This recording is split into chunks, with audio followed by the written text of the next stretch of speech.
narito po dito ang update natin para sa lagay ng ating panahon ngayong umaga po ng July 28,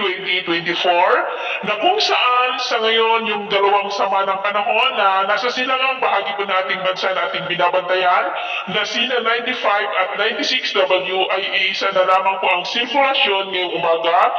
at magsimula na rin po yan na lalakas habang kikilos po yan pataas.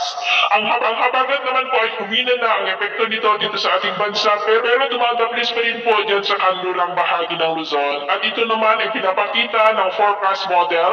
natin pong ginagamit hanggang po sa susunod na 2 linggo. At sa lagay ng ating panahon ngayong madaling araw dahil po sa trough ng sama ng panahon ay may mga isolated rains sa ilang bahagi ng Bicol Region, Marinduque, Northern Samar, Leyte, ilang bahagi ng Cebu at Bohol at dahil naman sa habagat ay may mga isolated rains sa ilang bahagi ng Mimaropa, Zambales, Bataan,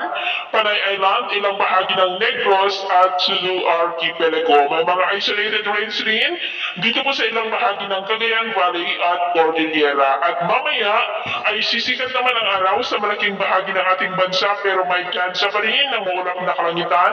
with isolated rains dyan po sa may Bicol Region, Eastern Visayas, Cordillera, ilang bahagi ng Cagayan Valley, Pangasinan, Bataan, Quezon, San Jose sa may Mindoro, Romblon, ilang bahagi ng Leyte, Aklan at Sarangani. At mamayang hapon dito sa malaking bahagi ng Northern Luzon, Central Luzon, Metro Manila, Calabarzon, Bicol Region, Mimaro, Eastern Visayas, ilang bahagi ng Bohol,